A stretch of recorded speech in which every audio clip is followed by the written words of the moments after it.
የዛሬ እንግዳይ ጋዜጠኛ ጥበቡ በለጠ። አሁን እጃችን ላይ ያለችውን ኢትዮጵያ ምን እናድርጋት ማለት ነው እንጂ ያለብን ወደ ኋላ አይደን እንደ እዚህ ጋር ጠቅላይ ሚኒስትሩ ድንገት ቅድም አልነበሩ ሲገቡ ኬት መጡ ብዬ ዞር ያየው ወዲያውኑ አንተን ነው ያየሁትና እሳቸው ደግሞ እጅ እያወጡ ነበረ። ድል ያልከውን አስታውሳለሁ፣ ግን ባንደበት ድገምልኝ። ለምሳሌ የኤርትራ መገንጠል ለምን ይደግፋል ማለት ኢትዮጵያ የባህር በር እንድታጣ ለምን ፈለገ? ሄጄ ጨበጥኩት እና እስካሁን ድረስ ያለ ይዘኛል። ተባረከኝ። አዎ አንተስ ምን መሆን ነው የምትፈልገው? የደርግ አባል።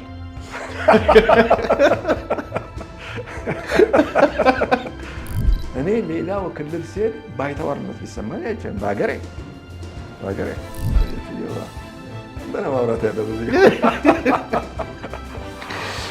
ከሌ ገደለው ሲል እየታየ ይችላል። ኢንተርናሽናል ሆነን ነው ስንዘምር ነው፣ ሎካል አልነበርንም። በጣም ተጠበን አልነበረ። የኢንተርናሽናል መዝሙር ምንዘምር ህዝቦች ነበር። በዘር አታቋቁም፣ ሚዲያ በብሔር በማንነት አታቋቁም። ስንት እናቶች ማልቀስ አለባቸው። ስንት ስንሞት ነው ኢትዮጵያ የምትድነው?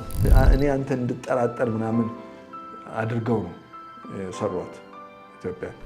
ቃል ኪዳን ገብተዋል ጀግኖች ልጆችሽ፣ ወንዞች ተራሮችሽ፣ ድንግል መሬትሽ፣ ለኢትዮጵያ አንድነት ለነፃነትሽ እያለ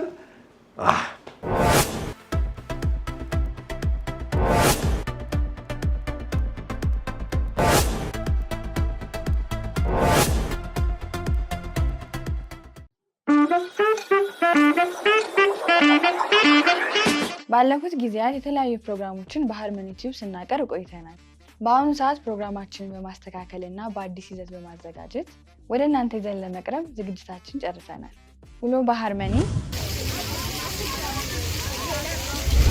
ተረኛ ነኝ። የኔ ኢትዮጵያ አሁን እጃችን ላይ ያለችውን ኢትዮጵያ ምን እናድርጋት እና አጓጊ የወንጀል ምርመራ ታሪኮችን ይዘን የምንቀርብበት ፕሮግራም ጨምሮ ወቅታዊና በየቀኑ በተወዳጁ ጋዜጠኛ ኢዮብ ደመቀ ተዘጋጅቶ የሚቀርብላችሁን ዜናዎችን ስጥልን ተመልካቾቻችን። በኤችቢኤስ ስቱዲዮ ተዘጋጅቶ ወደ እናንተ የሚደርሰው የሰዓቱ የሃርመኒ ዜና እነሆ ጀመረ። ለእናንተ እናደርሳለን። በሃርመኒ ቲዩብ ተዘጋጅቶ የሚቀርቡ አስተማሪና አዝናኝ ፕሮግራሞችን ለመከታተል የሰብስክራይብ ምልክቱን ይጫኑ። አዳዲስ ቪዲዮዎችን በምንለቅበት ጊዜ መልእክት እንዲደርሱ የኖቲፊኬሽን በተኑን ይጫኑ። መርጠው ስለሚከታተሉ እናመሰግናለን። ወደ ፕሮግራሙ እንመለስ።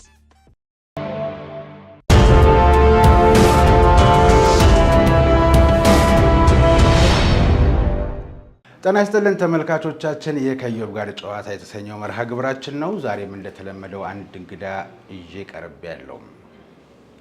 እንግዲህ ብዙዎቻችሁ ታውቋቸዋላችሁ። አንደበተ ርቱዕ ናቸው። መድረክ ላይ ወጥተው መድረክ ሲመሩ ታዳሚ በሙሉ ይፈዛል። ድምፃቸው ከሬዲዮ ጠፍቶም አያውቅም። ጋዜጠኛም ናቸው፣ ጸሐፊ። የዛሬ እንግዳዬ ጋዜጠኛ ጥበቡ በለጠ። ታናናሽ ወንድሞቻችንና እህቶቻችን ከታላላቆቻችን ምን ተማሩ፣ ታላላቆቻችን ምን ሰጡን እያሉ ብዙ ጊዜ ሲወቅሱን ስለሚሰማ እንግዳዬን አንቱ ላለሁ። ታላቅን ማክበር ጋሼ ማለት አባባ ማለት ታናናሾቻችን ይማሩ ዘንድ ማለት ነው። ከካሜራ በስተጀርባ ግን ጋዜጠኛ ጥበቡ ድንቅ ጥልቅ ወዳጄ ነው። የትኛውን እንደምመርጥ እሳቸው ይነግሩኛል። በቅድሚያ ፈቃደኛ ሆነው ስለተገናኘን ከልብ አመሰግናለሁ። ኢዮብዬ በጣም ነው አንተንም አመሰግንህ አክብራችሁ እዚህ ድረስ በመምጣታችሁ። ቀደም ሲል እንዳልኩት እንግዲህ ከኢዮብ ጋር ጨዋታ የተሰኘው መርሃ ግብር ነው። ስለ ልጅነታችን እናነሳለን። ትላንት ያለፍንበትን መንገድ ዛሬው ካለው ቴክኖሎጂ እና ዘመን ካመጣው መደላድል ጋር ለአዲሱ ትውልድ የምናቀብለው ይኖራል። በተለይ ሀገር ፍቅር ላይ፣ ኢትዮጵያን መውደድ ላይ፣ ታላላቆችን ማክበር ላይ እና ከልጅነት ህይወት እንጀምር። በጣም ደስ ይላል። ልጅነቴ ልጅነቴ ማርና ወተቴ ይባላል። እንግዲህ ልጅነት ትልቅ ትዝታ ቦታ ነው። ምክንያቱም ይሄ ፈረንጆቹ ወይም የፍልስፍና መምህሮቹ ጭንቅላትን ታቡላ ራዛ ይሉታል፣ ወይም ነጭ ወረቀት እና በዛ ውስጥ ነጭ ወረቀቱ ላይ የተቀመጠ ነገር አይፋቅም። ስለዚህ የልጅነታችን ውስጥ የተቀመጠ ነገር አይጠፋም። ብዙ ነገር የያዘ ነው። ሚሞሪው የዛ ሰዓት ነው በብዙ ነገር የተያዘው። ልክ ሚሞሪ ፉል አልሆነም እንዳሁኑ እና የዛን ጊዜ የነበሩ ብዙ ታሪኮች ስላሉ ልጅነት በጣም ደስ ይላል። በሰው ልጅ አሁን አንዳንድ ሰዎች ደክመው ከዘራ ይዘው ተደግፈው ሲሄዱ ያ ሰው በልጅነቱ ደግሞ እንዴት ተጫዋች እንደነበር የሚሮጥ የሚሯሯጥ ሰዎች የሚያቅፉት የሚሉት ሰው ነበር እና የልጅነት ላይ ብዙ ነገሮች ይታወሳሉ። አንድ ተስፋዬ ድረሴ የሚባል ገጣሚ ብድር በምድር ብሎ አንድ ግጥም ጽፏል እና ብድር በምድር የግጥሙ ሀሳብ ምንድን ነው? በልጅነቱ እሱ ልጅ እያለ አባትየው በጣም ይመክሩታል። ብቻህን አትሂድ፣ ስትሄድ ወደ መኪና መንገድ አትግባ፣ መንገድ ዳር መንገዱን ይዘህ ስታቋርጥ ቀስ ብለህ አቋርጥ፣ አይተህ ወይ ከሰው ጋር ሆነ አቋርጥ ምናምን እያሉ አባቱ በልጅነቱ ይመክሩት ነበረ። ከዛ ደግሞ እሱ አድጎ ትዳር መስርቶ ቤት ይዞ አባቱ ሸምግለው እሱ ጋር ይመጣሉ። በተራው እሱ ደግሞ አባቱ ሲወጡ አባዬ ስትሄድ ብቻህን አትሂድ፣ መንገድ ስታቋረጥ ዳር ዳሩን ሂድ እያለ አባቱን ደግሞ በስተርጅናቸው እሳቸው በልጅነቱ እሱ ደግሞ በስተርጅናቸው ብድር በምድር አለ ያንን ግጥም እና ልጅነት ብዙ ታሪክ ያለው ቦታ ነው እና እኔም በልጅነቴ የሁለት ከተሞች ወግ ይላል ቻርልስ ዲከንስ የጻፈውን ሳህለ ሥላሴ ብርሃነ ማርያም የተረጎሙት።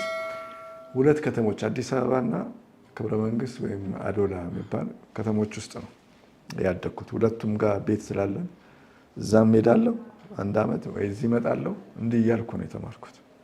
ግን በጣም ልጅነቴ በጣም ብዙ ነገር ያለው እዛ ነው ክብረ መንግስት አዶላ እና የዛን ጊዜ ያው የቄስ ትምህርት በደንብ ተመሪያለሁ። እንደውም በዛው በቀጥል ኖሮ ምናልባት ድቁናም ቅስናም ተመጥሞ ከጓደኞች ጋር ተያይዘ ሀገዝ ምናምን እና የኔታ ደግሞ ስነብሽ እቺ የሚገርፋት እዚህ እግራችን የበጋለንጋ እያን ለማር ነበር እና እንደገና ደግሞ ጠርሙስ ውስጥ የዛን ጊዜ የፋንታ ጠርሙስ ምናምን አለ፣ ውሃ አለ፣ ቆሎ ውስጥ ትጨምራለህ ምናምን ልጅነት እሱን ውሃና ቆሎ አንድ ላይ እያደረግ የመጠጣት የመብላት የማር እና በጣም ጎበዝ ነበርኩ። በርጩማ እየተያዘ የሚካሄድበት ግሩፕ ላይ ነው የደረስከው? ትውልድ ላይ ነው ወይስ እዛው ድንጋይ ላይ? ጣውላ ከተማው ራሱ እንጨት መሰንጠቂያ አለበት። በጣም ወደ 6 እንጨት መሰንጠቂያ እና በጣም የወርቅ ሀገር ነው በነገራችን። አዶላ ክብረ መንግስት የአዶላ ወርቅ የሚባለው እዛ ወርቅ ያለበት በጣም የሀገር ኢኮኖሚ የጀርባ አጥንት ነው።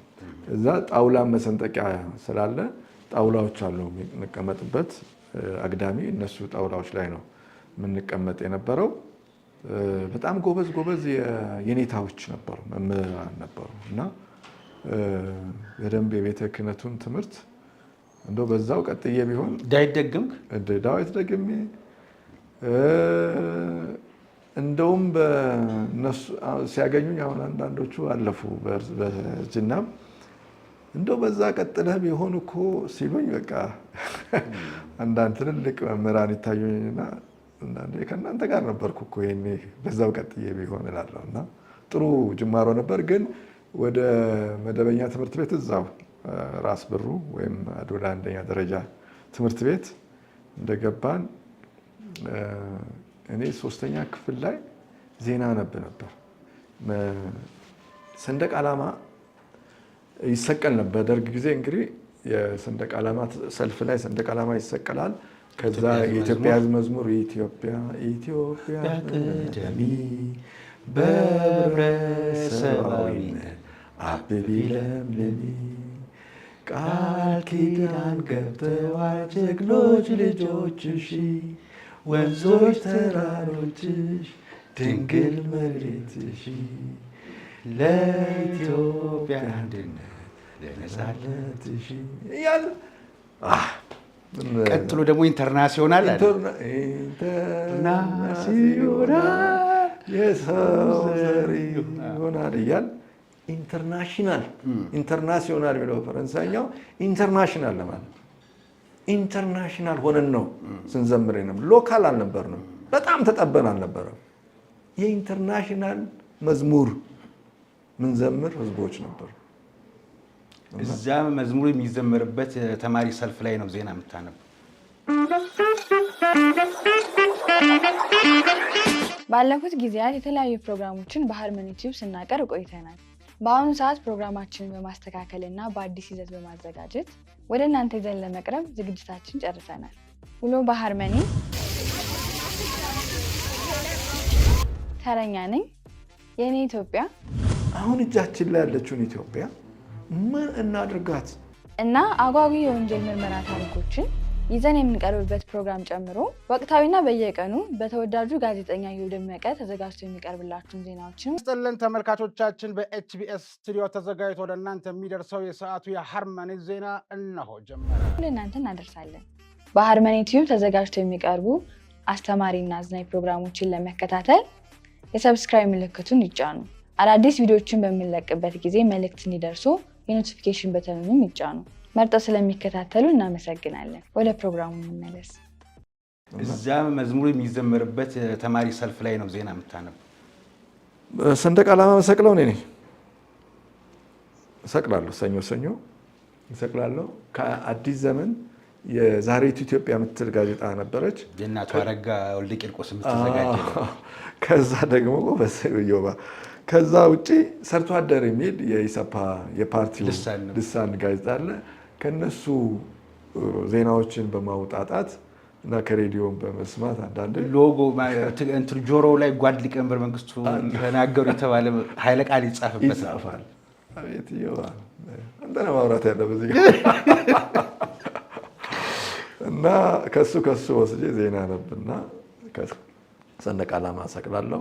እና በጣም እንግዲህ ከየት መጣ ያ ነገር የሚለው አንድ አጎት ነበረኝ፣ ድንበሩ ስዩም የሚባል የስፖርት መምህር ነው። ግን ከብዙ የኢትዮጵያ ጋዜጠኞች ጋር፣ ደራሲያን ጋር፣ ተዋንያን ጋር አሁን ከነደበበ እሸቱ፣ ወጋየሁ ንጋቱ ጋር ይተዋወቃል። አዲስ አበባም ሲመጣ እነሱን ያገኛቸዋል። በጣም እነ ሲራክ ታደሰ የብሔራዊ ቲያትሮቹን እና አለሙ ገብረአብ ምናምን እና ከጋዜጠኞችም እነ ታምራት አሰፋ ጋር ምናምን ጓደኛ ስለነበር ወደ ሚዲያው ያዘነበለ ስለነበር በሱ በኩል የመጣብኝ ይመስለኛል።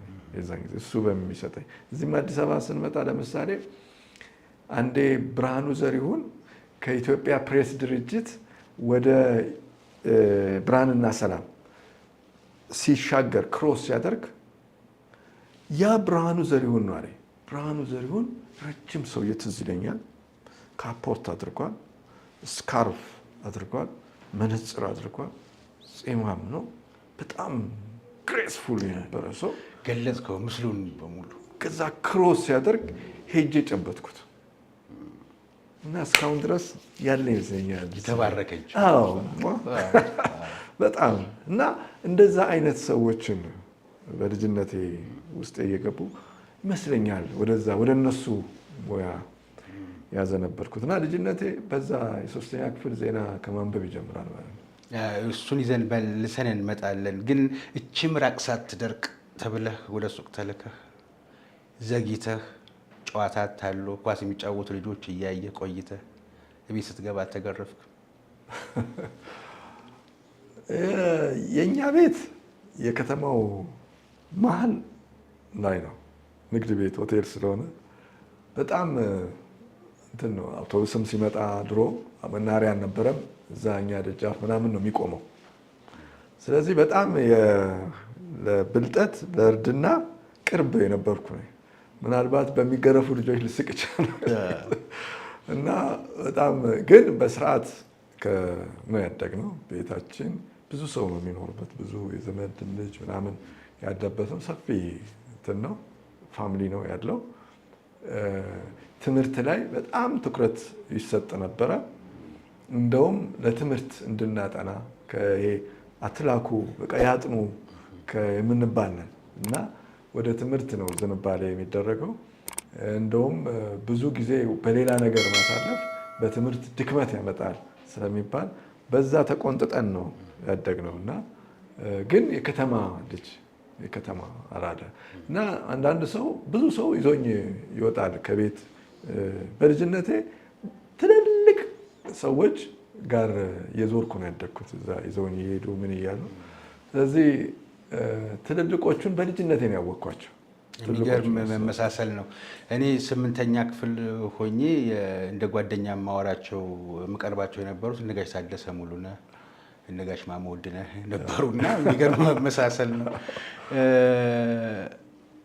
ትምህርት ላይ የቤተሰብ አስተዋጽኦ አለው እውነት ነው። ግን እንደው ተማሩ አትላኳቸው ሲባል ከቤተሰብ የሚወሰድከው በትምህርት የሚያገኘው የግብረ ገብ እንዴት ይገለጻል? የዛን ጊዜ የነበረው ግብረ ገብ ታላላቆችን ማክበር፣ አገርን መውደድ ላይ የነበረው ሁኔታ እንዴት ነበር የሚገለጸው? እንደው ከአሁኑ ጋር ሲነጻጸር በጣም የሚገርም ነው። አሁን የኔ ጓደኞች እዛው አካባቢ ከተማው ሴንተር ላይ ያለን ንግድ ቤቶች፣ ሆቴሎች ያሏቸው ናቸው። አብረን ያደግነው አሁን ሀብታሙ አለማየሁ ይባላል። በጣም አሁን ራሱ ባለሀብት ነው። በጣም እዛው ሆቴል ያላቸው ናቸው። አሁን በህይወት የለም። ቡችዬ የሚባል ሌላ ልጅ አለ። እነ ትንሹ የሚባል አሁን በህይወት የለም እሱም።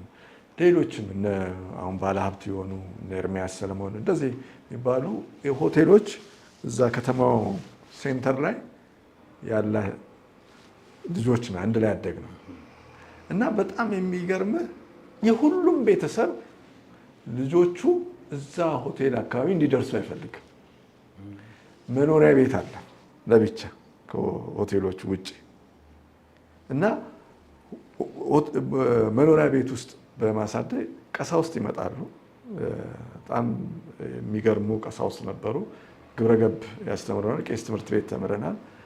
ቤተሰቦች ራሳቸው በስርዓት እንድናደግ የሁሉም በጣም ይገርመኛል። አሁን ላይ ሆኜ ሳይ ብዙዎቹ በህይወት የሉም፣ ግን እንዴት ነው እንደዛ ያሰቡት? ነጋዴዎች ሆነው ልጆችን በዛ እንትን ውስጥ ነው ማሳደግ የነበረባቸው አይደል? ግን ወደ ትምህርት እንድናዘነብል አድርገዋል እና ምግባርን፣ ሰው ማክበርን እንደዚህ ያስተምረናል። ግን ልጅ ቤተሰብ ብቻ አያሳድገውም። ማህበረሰብ ደግሞ ስትወጣ ማህበረሰብ ሀገሩ እንዴት ነው፣ ምንድን ነው የሚወራው እዛ አካባቢ ባህሉ፣ እሱም ራሱ አንዱ ወላጅ ነው፣ አሳዳጊ ነው። ከዛ ውጭ ትምህርት ቤት አለ። ትምህርት ቤት ስትሄድ መምህራን አሉ፣ ተማሪዎች አሉ፣ ከተለያየ ቦታ የሚመጡ ከእነሱ ጋርም ነው የምታድገው። ስለዚህ እነዚህ ሶስቱ አካላት ናቸው ያሳድጉ እና አገሩ ራሱ ትክክል ካልሆነ አንተም ትክክል አትሆንም። ስለዚህ እዛ አካባቢ ያለው ምግባር በጣም ጥሩ ነበር። ለምሳሌ ከገጠር አካባቢ የሚመጡ ልጆች አሉ፣ ቤት ተከራይተው የሚኖሩ ወይም ደግሞ በእኛ ቤት ወይ አስጠግተናቸው አብረውን የሚማሩ ልጆች አሉ። ስለዚህ ይሄ ህብረ ብሔራዊነት የአንድ ላይ የመሆን የገጠሩም የከተማው ምንም ልዩነት ሳይኖረው ያየውበት ከተማ እሱ ነው።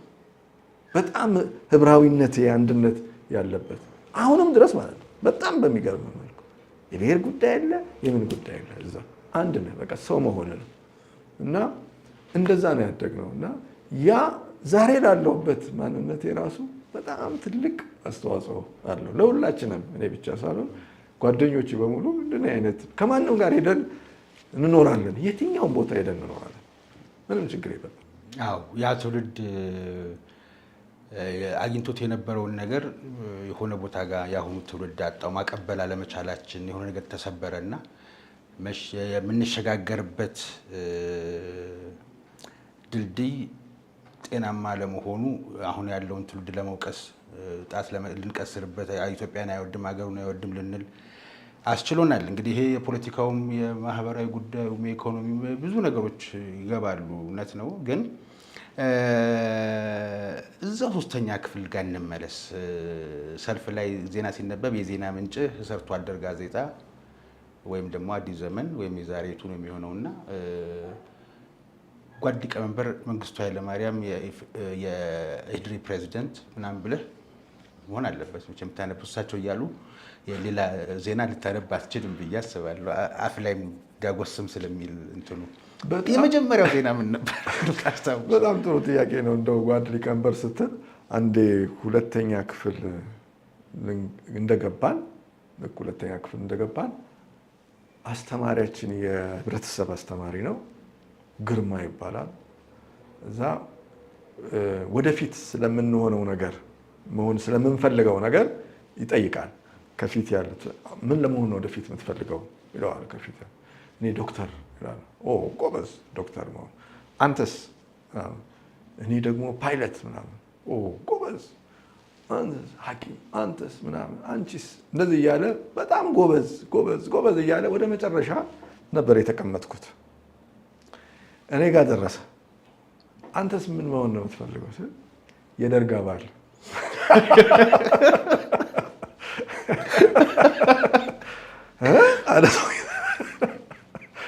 ምን አለኝ? የደርግ አባል። እኔ ራሴ ኬት እንዳመጣሁት እኮ አላውቅም። ያንን ቃል ሶስተኛ የደርግ አባል ኬት ማን ሲል እንግዲህ ቤት ውስጥ ወይ ሲባል ሰምቼ እና ያስደነገጠኝ ምንድን ነው ሁሉንም ጎበዝ ጎበዝ ሲል የመጣው ሰው እኔ ጋር ሲደርስ ማለቱና ከዛ ዝም ብሎ እሺ ቀጥል ሌላውን ብሎ ሌሎችን ጎበዝ ጎበዝ አይመልስ እና የደርግ አባል እንዴት አልኩ። በዛን ጊዜ ሰውየውም ከዛ ኪነትም ነበረን። ኪነት የታዳጊዎች ኪነት በደርግ ጊዜ እንግዲህ አንዱ አብዮቱን ከፍ ለማድረግ የታዳጊ ኪነት፣ የወጣቶች፣ የሴቶች ምናምን የኛ የታዳጊ ኪነት ላይ አንድ መዝሙር ነበረች። ጓድ መንግስቱ ፎቶቸው ይዝና አንደኛው እንደዚህ ያደርጋል። እኛ ጩጬዎቹ እንትን 1 2 3 ይባላል። እጃችንን ወደ ፎቶ ጓድ መንግስቱ ኮሚኒስት መሪያችን፣ ቆራጥ አብዮተኛ የኛ ሌንታችን፣ የአብዮቱ ወገን እልል እንበል፣ ጸረ አብዮተኛ በትግል ይቃጠል ያን የሳቸው ፎቶ ምናምን ይባላል። እንደዛ ዞር አድርጎ ያሳያል። ይሄኛው ምናምን ይላል ሰው። በዛ አብዮት እንትን ውስጥ ነው ያደግኩት። እንግዲህ እኛ ቤት ውስጥ ራሱ በኢሃፓ የታሰሩ አጎቶች አሉ።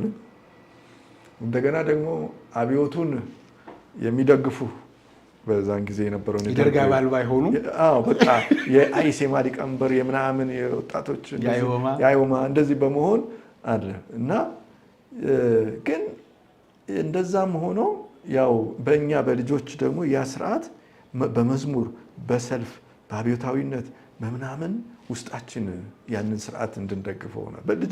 በልጅነታችን በቤተሰብ ላይ ደግፍ ይችላል። ለምሳሌ ተወርሶባቸዋል ቤት ምናምን ቤተሰቦች ባላባትና ፊውዳልና ተብለው እንደው እነዚህ ሰዎች ወርሰውን ምናምን ይላል ቤተሰብ አለ። ግን ደግሞ በእኛ በልጆች አስተዳደግ ውስጥ ኢትዮጵያዊነትን ስርዓቱ ውስጥ ይዘራል፣ ያስቀምጣል።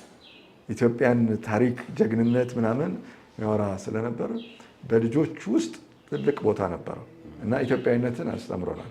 ስለዚህ በዛን ጊዜ 3ኛ ክፍል ላይ በነበረው የዜና ሳነብ የጓድ ፕሬዚደንት መንግስቱ ኃይለማርያም ዜና ሁልጊዜ ከፊት የሚመጣ ነው። ምክንያቱም ጋዜጦቹም ከፊት ነው የእሳቸውን ዜና የሚያመጡት። በጣም የሚገርመ እንግዲህ ትልቅ ሆኜ ዩኒቨርሲቲ ገብቼ ጋዜጠኝነት ስማር የኢትዮጵያን ፕሬስ ታሪክ ነበር መመረቂያን የሰራሁት እና በደርግ ጊዜ የነበረው 26 መመሪያ ወጥተዋል። ከ26ቱ መመሪያ አንዱ የኢሰፓ አባላት የሀገር መሪዎች የሚናገሩት ነገር ወደ ውጭ ሲወጡ እንግዳ ሲቀበሉ የመጀመሪያው ዜና ይሆናል ይላል እና እኔ በልጅነቴ ማነበው ለካ ህግ ሆኖ ድሮ ህግ ነበረ እና ግን በጣም ደስ ይል ነበር። ተማሪው የነበረው ሞራል ያጨበጭብ ነበረ፣ ደስ ይለው ነበረ። እንደገና ደግሞ ከሬዲዮ ከኢትዮጵያ ሬዲዮ የሚወሰዱ ዜናዎች ልክ ጋዜጠኞቹን መስሎ ሆኖ ምናምን የማንበብ እንደነሱ የመስራት ከአንተ በልጅነት እነዛን ጋዜጠኞች እንደምትቀርበው እኔም በእነዛን ታላላቅ በወቅቱ የነበሩ የሬዲዮ ጋዜጠኞች እነ ጳውሎስ ኞኞ ጭምር ስማቸው፣ ግብራቸው በጣም የሚነገርላቸው ጳውሎስ አሁን በልጆች አእምሮ ውስጥ በጣም አስገራሚ ሰው ነው። ምክንያቱም አሁን ለምሳሌ 4ኛ ክፍል ስንገባ ምን እንባላለን? ከጳውሎስ ኞኞ እኩል ናችሁ በክፍል። ነገር ግን ጳውሎስ ኞኞ የሚባለው ሰው 4ኛ ክፍል ድረስ ቢማርም ግን እሱ የደረሰበት ቦታ በቃ ልዕለ ሰብእ ሰዎች ከሰዎች በላይ የሆነ በእውቀት ማለት ነው። በእውቀቱ ለምን በማንበቡ የጋዜጣ አዘጋጅ፣ የኢትዮጵያ ድምፅ ጋዜጣ አዘጋጅ፣ የአዲስ ዘመን የምናምን ጋዜጦች አዘጋጅ፣ በሬዲዮ ደራሲ፣ የብዙ መጽሐፍ ደራሲ፣ የታላላቅ አስደናቂ የዓለም ታሪኮችን የሚጽፍ በጣም ጂኒየስ የሆነ 4ኛ ክፍል ድረስ ነው የተማረው ስትባል በቃ ንባብ ምን የሰው ልጅ እንዴት እንደሚቀይር በጳውሎስ ኞኞ የምንማርበት ራሱ ትምህርት ቤት የሆኑ ሰዎች አሉ እንደነ ጳውሎስ ኞኞ አይነት እነሱን እየሰማን ያለ። እኔ አዲስ አበባ ምስራቅ አጠቃላይ 2ኛ ደረጃ ትምህርት ቤት ነው የተማርኩት። እዛ ሰልፍ ላይ ዜና ሳቀርብ የመንግስቱ ፕሬዚደንት መንግስቱ ኃይለማርያም የኢሰፓ ማዕከላዊ ኮሚቴ ዋና ጸሐፊ፣ የኢትዮጵያ የጦር ኃይሎች ጠቅላይ አዛዥ እነዚህ ነገሮችን ለማለት በጣም ተማሪው ዜናውን ሳይሰማኝ ይመልጣል ብዬ ጓድ ፕሬዚደንት ብቻ የምልበት ወቅት ነበረ እና ሰልፍ ላይ የማንበቡ ስሜት ስትወርድ የሚሰማውን ስሜት አውቀዋለሁ።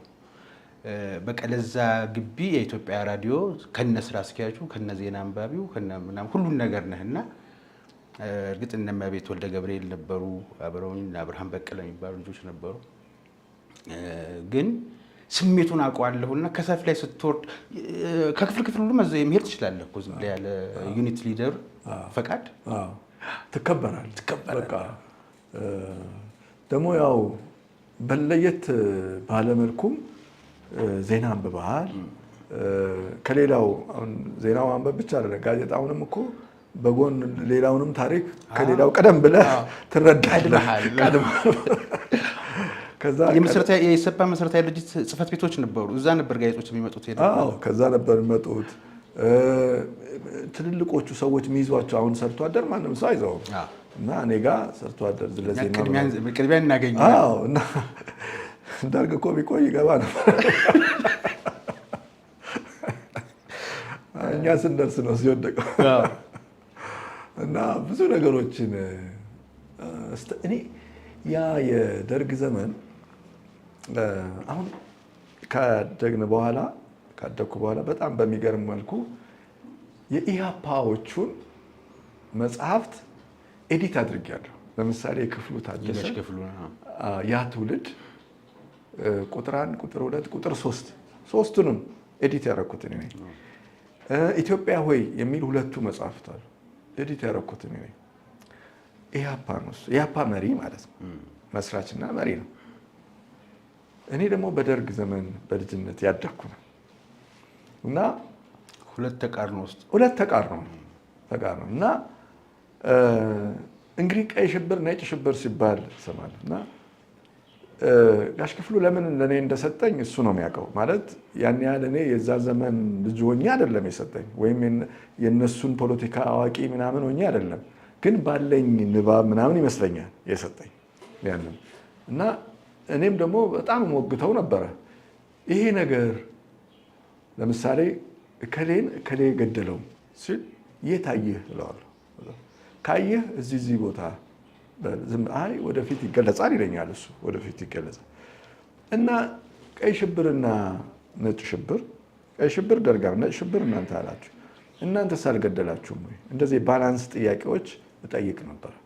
ስለዚህ ሁለቱን ስርዓቶች ለማወቅ በጣም ጠቀመኝ። እንደ ሌሎቹ ሰዎች የደርግ አውጋዥ አይደለሁም እኔ፣ ወይም ደግሞ አልቃሽ አይደለሁም። ያ ትውልድ ብዬ ነው አጠቃላይ ማያቸው። ያ ትውልድ ከ1950ዎቹ አጋማሽ በኋላ የመጣው 60ዎች ውስጥ የመጣው ትውልድ በጣም ብዙ ለውጥ ፈልጎ ኢትዮጵያን ለማሳደግ የመጣ ነው። ደርግም ቢሆን ጃንሆይ ያስተማሯቸው ወታደሮች ናቸው። ኢህአፓም ቢሆን ጃንሆይ ያስተማሯቸው ልጆች ናቸው። መኢሶንም ቢሆን እንደዛ፣ ሌሎችም ቢሆኑ እንደዛ። እነሱ በሙሉ ግን መግባባት አቅቷቸው ተቃጭተው የተገዳደሉበት ታሪክ እንጂ የአንዱ የበላይነት የሌላው የበታችነት አይደለም። ያ ዘመን ኢትዮጵያን ያዩበት መንገድ አጣላቸው። ይሄ የኔ መንገድ ልክ ነው፣ ያንተ መንገድ ልክ ነው በሚል ነው ያተያይ ጉዳይ ነው ያጣላቸው እንጂ የአንዱ ወንጀለኛ ሌላው የርዕዮተ ዓለምም አይመስልም እኮ አይደል? ወደ ኮሙኒዝም ሁሉም ኮሙኒስት ነበር ሀሳባቸው። ኢህአፓ የኢትዮጵያ ሕዝብ አብዮታዊ ፓርቲ አብዮታዊ ነው። መኢሶን የኢትዮጵያ ሶሻሊስት ንቅናቄ አንድ ነው። ኢሰፓም ቢሆን የኢትዮጵያ ሰራተኞች ፓርቲ ከሶቪየት ህብረት ከምናምን ከቻይና እንትን ያለ በሙሉ አንድ ነው። ምናልባት ኢዲዩ ነው የሚለየው ምናልባት እና ቲፒኤልኤፍ እሱም የአልባኒያን ነበር የሚያቀነቅነው እሱ ምንም አይታወቅ። አንዴ አልባኒያ ይላል፣ አንዴ ኤርትራን መገንጠል ይደግፋል። እንትኑ አይዲዮሎጂው በስርዓት የተለዋወጠ ነው። ለምሳሌ የኤርትራ መገንጠል ለምን ይደግፋል ማለት ኢትዮጵያ የባህር በር እንድታጣ ለምን ፈለገ ማለት እንደ አይዲዮሎጂ ስታየው ለሀገር ይሄን ትፈልጋለህ እንዴ? ለሀገር አገር እመራለሁ ብለህ ምናልባት በረጅም ዘመን እቅድ ትግራይ ከኤርትራ ትቀላቀላለች፣ ስለዚህ በኮንፌዴሬሽን ቢሆን ይዋሃዱና የወደብ ባለቤት የሚሆኑት እኛንን ብለው ስላሰቡ ሊሆን ይችላል። ከኢትዮጵያ ተገንጥለው የረጅም ዘመን እቅድ እንግዲህ ለነገሩ ሊሆን ይችላል። እኔ አሁን አንዳንዴ አንተ ስልጣን ላይ ብትወጣ ቲፒኤልኤፍ ስልጣን ላይ ቢወጣ ወደብ አልባ ሀገር ሆኖ የሚያስተዳድረው አሁን ላይ ባለንበት እንዴት እንደተጨነቅን እንዴት መተንፈሻ እንዳጣን እናውቃለን። ይሄ እድል ነበር የሚገጥመው እኮ ፖፑሌሽኑ የህዝብ ቁጥሩ ሲጨምር የውጭ ንግድ መሳለጡ በወደብ ምክንያት ሲታጣ አሁን የተገባው ግራ የዛን ጊዜ ለቲፒኤልኤፍ የሚገጥመው ነበር እድሜ ሰጥቶት ቢኖር ኖሮ እና ያን ጊዜ ግን ወደብ አልባ ኢትዮጵያን መፍጠር ያስፈለገው ከኤርትራ ጋር ተዋህዶ ከተሻለም በሰላማዊ መንገድ አለዘን በጦርነት ወደብ ያለው ሀገር ለመመስረት አስቦ ሊሆን ይችላል ብለው ከሚያስቡት ሰዎች ጎን ስለሆንኩ ነው። አሁን አሰብን ቁጭ ብሎ ሲሰጥ ቲፒኤልኤፍን የሽግግር መንግስት ሲቋቋም 83 84 ቁጭ ብለው ፓርላማ ውስጥ ቁጭ ከተለያየ የተወጣጡ ኢትዮጵያውያን አይደል ቁጭ አሉት። ኦኔልፍ ሳይቀሩ የነበሩበት እዛ የነበሩ በሙሉ ቁጭ ብለው ኢትዮጵያ የባህር በር ስታጣ ዝግ ስትሆን መውጫ መግቢያ ስታጣ እጃቸውን አውጥተው የፈቀዱ ናቸው። አሁን በእናት እንደው ብንጠይቃቸው ምን አስባችሁ ነው? ምንድን ነው አገራችሁ የባህር በር ስታጣ እንዴት አድርጋችሁ እጃችሁን አውጥታችሁ ፈቀዳችሁ? ኢትዮጵያዊ ሆነ ይህንን እንዴት ፈቀድክ? ምን አይነት ስሜት ነው? ቲፒኤልኤፍ ይዞት ይምጣ የሀሳቡ አቀንቃኝ ማንም ይዞት ይምጣ እጅ አውጥቶ መደገፍ በራሱ እንዴት አትጠይቅም? አገርህ ይኸው 120 ሚሊዮን ህዝብ ዛሬ መውጫ መግቢያቸው የዋጋ ንረቱ ምኑ የሚያጠቃው የጅቡቲያን መጫወቻ ወደብ አልባ ሆኖ መከራ የሚያው ህዝብ የዛን ጊዜ የተፈጸመ ስህተት ነው። ኢትዮጵያ የባህር በር ያስፈልጋታል። አሁን ኢትዮጵያን የባህር በር ጥያቄ ውስጥ ናቸው። ምክንያቱም 120 ሚሊዮን ህዝብ ይዘህ ዘግተህ እንዴት ነው የሚሆነው? አይሆንም። አሰብ ደግሞ በታሪክ በብዙ መልኩ የኢትዮጵያ ሀብት ነው። በሙሉ እኮ ከአሰብ እኮ የወጡት እኮ በሙሉ ኢትዮጵያውያን ናቸው። ባዶ ነበር እኮ ሲወጡ፣ ከተማው እኮ ባዶ ነበር። አሁንም ያው የድሮ መሰረተ ልማት ነው ያለው እንጂ ምንም የተደረገለት ነገር የለም። እና ያን መቼም የዛን ጊዜ እነ ፕሬዚዳንት ኢሳያስን ገርሟቸዋል ይመስለኛል። እንደዛ አይነት መረጃ አለኝ። ለእውቅናውም ራሱ አሁን ትንሽ የቆየ አይነት ሀሳብ ነበራቸው። ኢትዮጵያን አተጣልፋ የሰጠችው የእኛ ነው ብለው የተከራከሩበት ሰነድ እስካሁን አላገኘሁም። እኛ ነን የሰጠናቸው እግዚአብሔር ይስጣችሁ ብለው ተቀበሉ።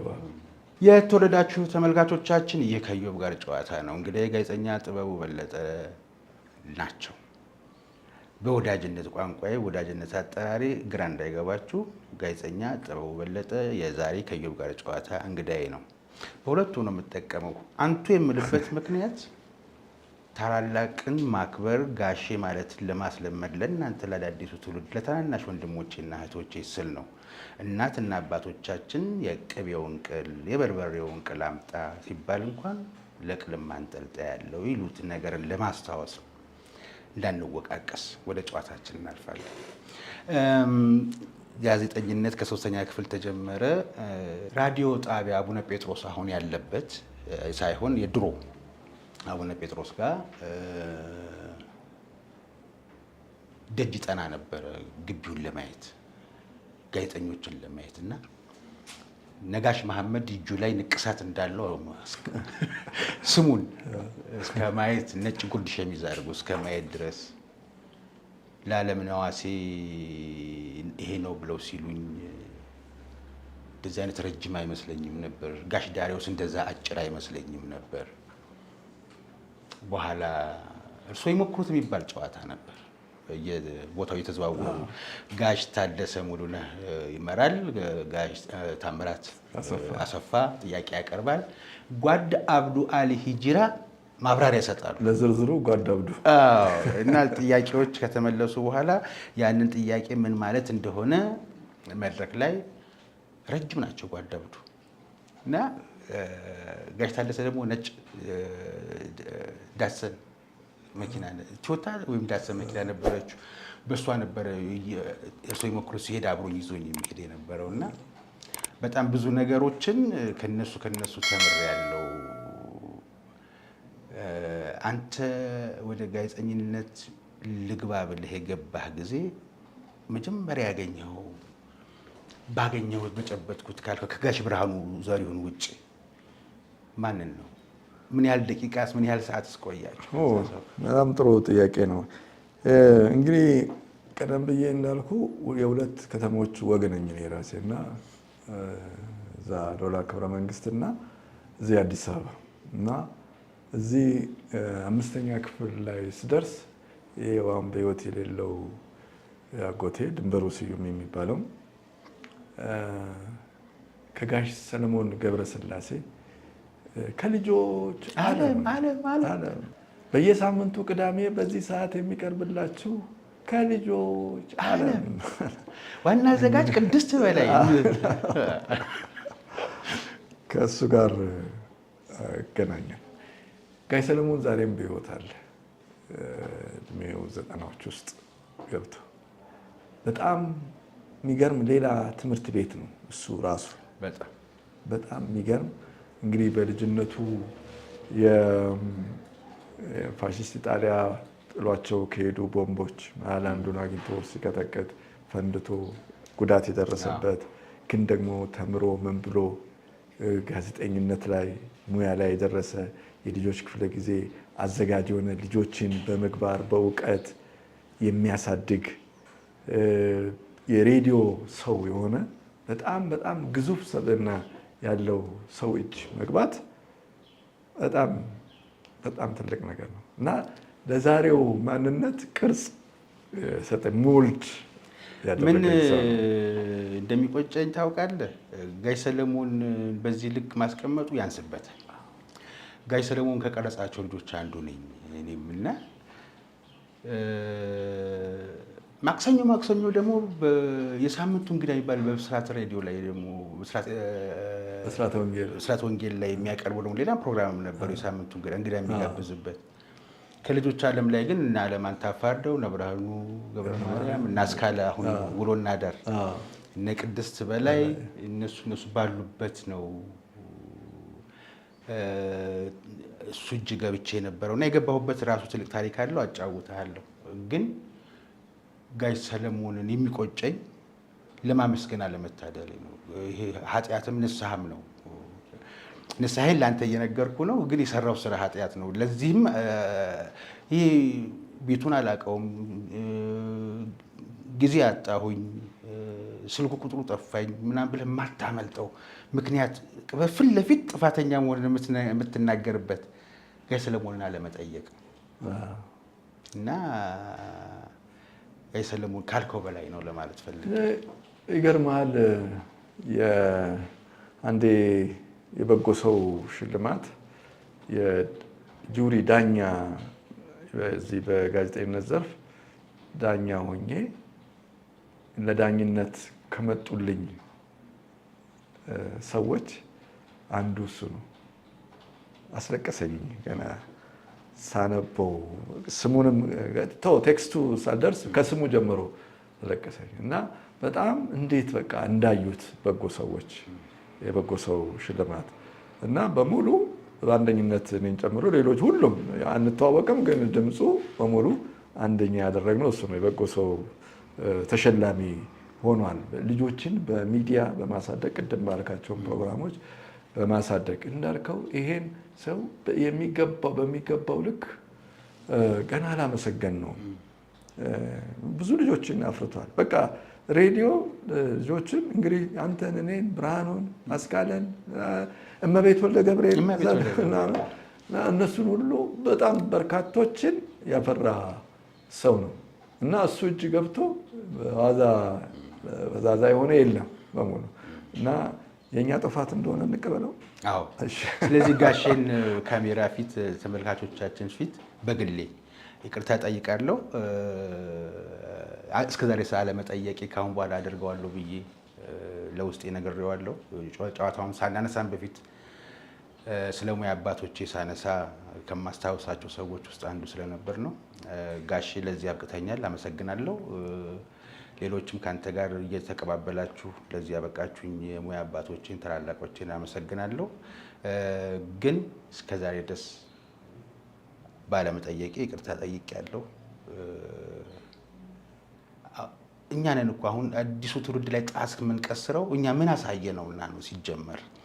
እንደውም ያሁኑ ተማሪና አስተማሪ ጓደኛሞችም ናቸው። በየመዝናኛውም እኩል ይገናኛሉ። ድሮ የኔታም ከዛ ስመጡ የመደበኛ አስኳላም አስተማሪ ከዛ መጣ፣ ሸሽተን ነበር ተሻግረን የምንሄደው ላለማየት፣ መንገድ ላይ እንኳን ላለመገጣጠም አክብሮቱ እዛ ድረስ ነበር። አሁን ችርስ እስከ መባባል የሚደርሱ ናቸው። ጥሩ ነው ወዳጅነት መቀራረቡ፣ ግን ያን ያክል ታላቅና ታናሽ ጋር ያለውን አክብሮት ባይዘለው የሚለውን ለማንሳት ነው። ትዝታ ሆነ አይደለ?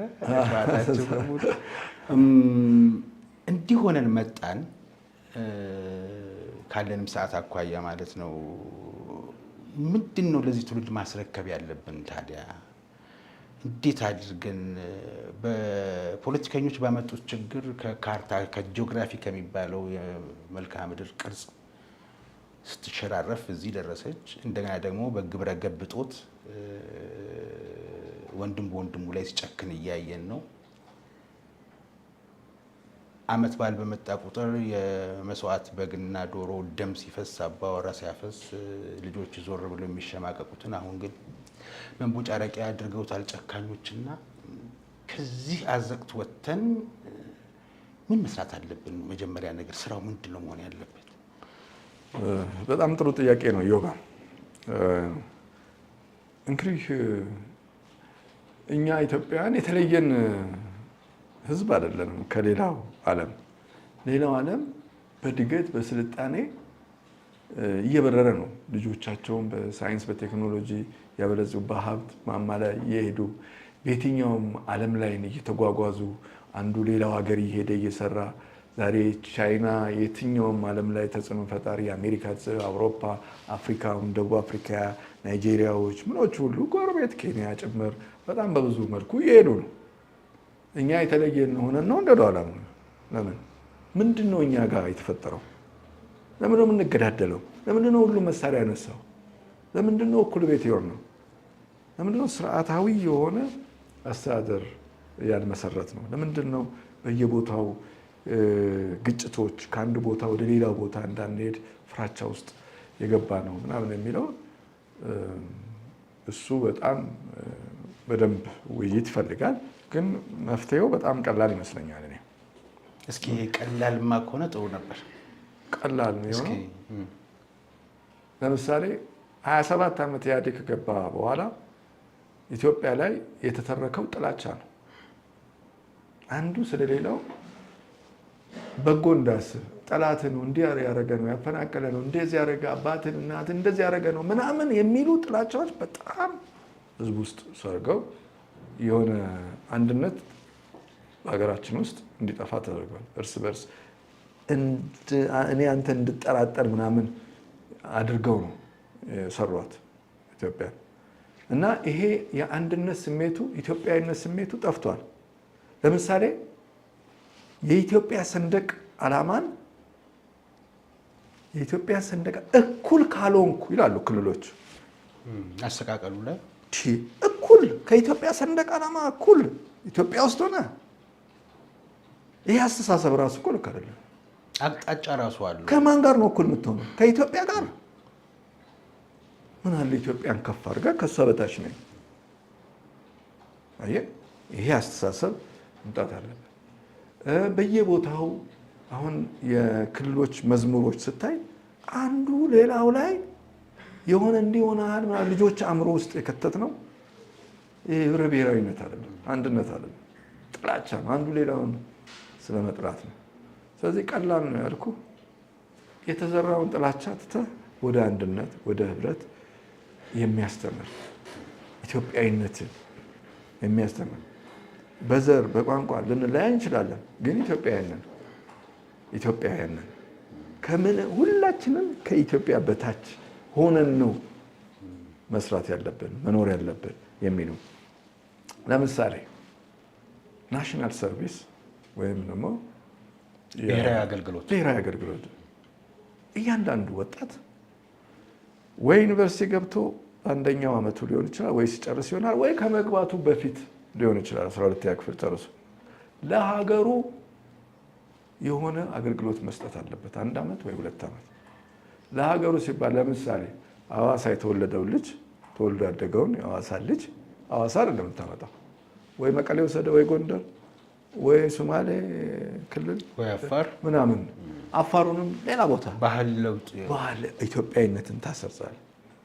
ይሄ ግንባታ 5-10 ዓመት ሲሄድ ኢትዮጵያዊነት ሁሉም ውስጥ ይሰርጻል። አንዱ ሌላውን ያያል። ለምሳሌ በንጉሱ ጊዜ ምን ነበር? ዩኒቨርሲቲ የገቡ ወጣቶች ሊጨርሱ ሲሉ 1 ዓመት ሲቀራቸው ፍሪ ሰርቪስ ይወጣሉ። ነፃ አገልግሎት ይወጡና ወዳልተወለዱበት ቦታ ይሄዳሉ። 1 ዓመት አገልግለው በነፃ ተመልሰው ገብተው ነው ዩኒቨርሲቲ የሚጨርሱት። በጣም የሚገርም ሲመረቁ የት መሄድ ነው የሚፈልጉት? ብዙ ዘመድ አፍርተው ምናምን ነው የመጡበት። እዚህ ኢትዮጵያዊነት ህብራዊነትን ተሰናስሏል ማለት ነው። በዘዴ ታመጣዋል። ኢቭን በደርግ ዘመን 12ኛ ክፍል የጨረሱ ወጣቶች ለ4 ወር ትምህርት ይሰጡ ነበረ። ከሚያዝያ እስከ ነሐሴ እንደዚህ መሰረተ ትምህርት ያስተምራሉ። ሳይማር ያስተማረንን ወገናችንን እናስተምረው ብለው። ስለዚህ ያ ህብራዊነትን ያመጣል። ህዝብህን ታውቃለህ። ወጣቱ ትውልድ ወደ አገሩ መንፈስ እንዲገባ ወደ ኢትዮጵያዊነት ከጎጠኝነት፣ ከዘር፣ ከልዩነት አንዱ ሌላውን ከሚጠላበት ነገር አውጥተው ትልቋን ኢትዮጵያ እንዲስል ጋይ ጸጋዬ ገብረመድህን ምን ይል ነበር? አንድ ቲያትር ይቀረኛል ይላል። በጣም ግዙፍ የሆነ ገጸ ባህሪ መድረክ ላይ ኢትዮጵያ እያለ በቃ አዳራሹን የሚሞላ ግዙፍ ኢትዮጵያዊነትን የሚያለመልም ልክ እንደዛ አይነት ኢትዮጵያ የሚል ወጣት ከየቦታው ማፍራት አለ። ኢትዮጵያዊነት የሚያንሰላስላቸው ዛሬ 1.4 ቢሊዮን ቻይናውያን አንድ ሆነው የዓለምን ኢኮኖሚ 2ኛው ነው እንደዚህ ሲያደርጉ ዓለም ላይ እንደዚህ በሳይንስ በቴክኖሎጂ ሲራቀቁ እኛ ምንድን ነው የምንበታተነው? 1.4 ቢሊዮን አንድ ሆነው እኛ ምን እቺ ከዛ አንፃር ህንድ 1.2 ቢሊዮን ህዝብ ዛሬ የአሜሪካን ስራ በሙሉ ህንድ ነው እየሰራ ያለው በዓለም ላይ ተበተነ። ስለዚህ ወጣቱን ወደ አንድነት የሚያመጡ ስራዎች አሁን ለምሳሌ ኢትዮጵያ መከላከያ ሰራዊት ውስጥ ምን አለ? ቋንቋ የለም፣ ምንም ብሔር የለም፣ ምን የለም። የሆነ ኢትዮጵያዊነት የሚባል ነገር ነው አይደል ያላቸው። አሁን ይሄን ልክ መከላከያው እንደሚዋቀርበት የብሔር ወይም የኢትዮጵያዊነት ለምን ሁሉም ነገር እንደዛ ይዋቀር? ለምን? ያንን እኮ ነው ሞዴል መውሰድ ያለብን ለሁሉም። እኔ ሌላው ክልል ሲሄድ ባይተዋርነት ሊሰማኝ አይችልም። በሀገሬ አሜሪካን ከአንዱ ስቴት ወደ ሌላው ስቴት ሲሄድ የስቴቱ የተወሰነ ህጎች ሊኖሩ ይችላሉ። እሱ ልታከብር ትችላለህ። ሰውነትህ ግን ማንም ይጋፋው አይደለም። ልትጋፋው አይገባም። አሜሪካ ወደ 50 ስቴት አላቸው እኮ ሰንደቅ ዓላማ ስቴቶቹ አላቸው። ግን ሁላችንም የምናውቀው ማንን ነው? የአሜሪካንን ሰንደቅ። የነዛ ሰንደቅ ዓላማ የት ነው የሚውለበለበው?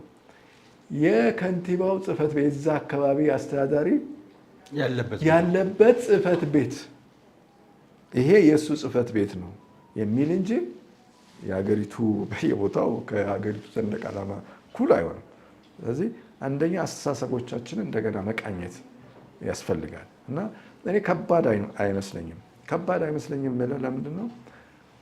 አንድ መጽሐፍ የግርማዊ ቀዳማዊ አፄ ኃይለ ሥላሴ ሕይወቴና የኢትዮጵያ እርምጃ የሚል ዳግም እንዲታተም አድርጌው ነበር እኔ እሱን መጽሐፍ እና በጣም የገረመኝ እሱ መጽሐፍ ላይ 1909 ዓ.ም ጃንሆይ አልጋ ወራሽ ሆነው ሲሾሙ ምን ይላሉ? እዛ ላይ ኢትዮጵያ ሰላም አልነበረችም። ከአንዱ ቦታ ወደ ሌላው ቦታ መሄድ በጣም አስቸጋሪ ነበረ። የሰላም መደፍረስ በእጅጉ ጎልቶ ይታይ ነበር። ስለዚህ ይህንን የሰላም መደፍረስ ማስተካከል ስላለብኝ አዋጅ አወጣው ነው የሚሉት። አዋጁ ምንድን ነው የሚለው? ለምሳሌ አንድ ሰው ከዚህ ወደ ሀረር ሲሄድ የዛን ጊዜ በእግር እና በከብት ምናምን ነው የሚሄደው። ሲሄድ መንገድ ላይ አደጋ ቢደርስበት ቢዘረፍ ሕይወቱ ቢያልፍ ምን ቢል ተጠያቂው አዋጅ ውስጥ ተጠያቂው ያንን አካባቢ አስተዳድርልን ብለን የሰጠነው ባለመዋል ነው። ተጠያቂው ካሳ እንዲከፍል ምን እንዲል እሱ ነው ተጠያቂ ብሎ አዋጅ አወጡ። ከ3 ወር በኋላ ኢትዮጵያ ሰላም ሆነች። ምክንያቱም ተጠያቂው አስተዳዳሪ ነው። በክልሉ ወንጀል እንዳይፈጸም ማድረግ አለበት እያንዳንዱ ሰው። ስለዚህ ወንጀል የተፈጸመበት ቦታ ተጠያቂው ማን ነው? እንዲያስተዳድር የሰጠኸው ባለመዋል ነው። እሱን ነው የምትጠይቀው። ምን ሆኖ ነው ይሄ ሰውዬ በአንተ ክልል ውስጥ በአንተ ቦታ እንዲሆነው? አንተ የት ነበር? አስተዳደር ደህንነት የት ነበር ብለህ መጠየቅ አለብህ። ካለበለዚያ ሰላም ልታመጣችን ነው። እዚህ ተጠያቂነት የሚባለው ነገር በጣም ማስፈን ይፈልጋል። ኢትዮጵያ በጣም ቀላል ነው ያልኩ፣ ረጅም ታሪክ ያለንን በጋራ የኖርነን ብዙ የጋራ ማንነት ያሉነን በጣም ገናናዎች ነን። ሃይማኖት በክርስትናውም በእስልምናውም በጣም የጠነከረበት ህዝብ ነው። ብዙ ጠላት መጥቶ ሊያፈርሰው ሞክሯል። በፋሽዝም በምን በሶማሊያ ወረራ በምን ያ ሁሉ አልተቻለም። ረጅም ዘመን የኖረ ህዝብ በቀላሉ የማይፈርስ በቀላሉ አደጋ የማይመጣበት ህዝብ ስለሆነ ይህን ህዝብ አንድ ለማድረግ ምንም ችግር የለም። አይተነዋል እኮ የአንድነት ስሜቱን በቀላሉ አይተነዋል። ኢትዮጵያ ካልከው መሰባሰቢያው ጥላው ነው ኢትዮጵያዊነት። እሱ ላይ መስራት ነው። እየተገባደደ ነው ሰዓታችንና ሌላ ጊዜ ግን በስፋት መገናኘት ያለብን ይመስለኛል። ጨዋታው አይጠገብም። መግቢያ ላይም ተናግሬያለሁ። አንደበተ ርቱዕ ናቸው እንግዲህ የዛሬው እንግዲህ ብያለሁ። ግን ጋዜጠኛ እንዲሁም የአሃዱ ራዲዮ ስራ አስኪያጅ ሆኖ አንድ የሚዲያን ተቋም መምራት ለሚፈጠረው የጋራ የሚያደርግ ትርክት መትጋት የነበረውን የተሳሳተ ትርክት መቅረፍን መምራት ማለት ነው አይደለም? ልክ ነኝ? እኔ የጠቅላይ ሚኒስትር ጽሕፈት ቤት ቋሚ ዘጋቢ ነኝና በተገኘሁበት ወቅት እርስዎ አንተ ወዳጅ እርስዎና አንተ መቼም እናንተ ታናናሽ ወንድሞቼና እህቶቼን ልብ በሉልኝ ጋሼ ለማለት እየፈለግኩ ነው። ግን ያው ከካሜራ ጀርባ ያለው ወዳጅነት እያሸነፈ አንተ እያልኩ ነው። እና እንትኑን ጠቅላይ ሚኒስትር ጽሕፈት ቤት የሚያዘጋጀው መርሃ ግብር ላይ አዲስ ወግ የተሰኘው ላይ ስለዚሁ ነገር ስለ ኢትዮጵያ ሰላም እየተወራ በአጋጣሚ ጠቅላይ ሚኒስትሩ መጡ።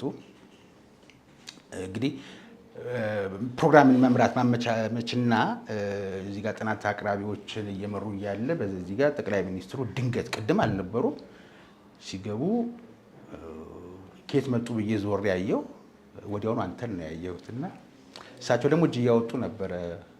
ድል ያልከውን አስታውሳለሁ፣ ግን በአንደበት ድገምልኝ። እሳቸው እጅ አወጡ። ምንድን ነው የሆነው? ያው እንዳልከው አዲስ ወግ ውይይት አወያይ ነበርኩ እኔ ቤተ መንግስት ውስጥ ነበር የሚካሄደው። አንድ ወይዘሮ ህይወት የምትባል እና መሰንበት ዶክተር መሰንበት የሚባል ሁለቱ ናቸው ጥናት አቅራቢዎች። በጣም ታላላቅ ሰዎች ነበሩ እናንተን ጨምሮ አዳራሽ ውስጥ እና ታዳሚው በሙሉ ፊቱ ወደፊት ነው ወደኛ ነው። እናንተ ደግሞ ካሜራዎቻችሁን ለመዘገብ ከኋላ ስለነበራችሁ ሁሉንም ነገር መቆጣጠር የምትችሉበት ነው እና እኔ እና ሁለቱ ጥናት አቅራቢዎች ብቻ ነን ወደኋላ ማየት የምንችለው እና ውይይቱ ማነው ጥናቱን አቅርበው ሰዎቹ ከዛ ለውይይት መድረኩ ክፍት ሆኖ ሰዎች እጃቸውን እያወጡ ጥያቄ ይጠይቃሉ። አስተያየት መስጠት በሚጀምሩበት ሰዓት ጠቅላይ ሚኒስትር ዶክተር አብይ አህመድ አዳራሽ ውስጥ ገቡ እና ከኋላ ቁጭ አሉ እና እንደተቀመጡ እጃቸውን እኔ ደግሞ በወቅቱ የነበረኝ ስሜት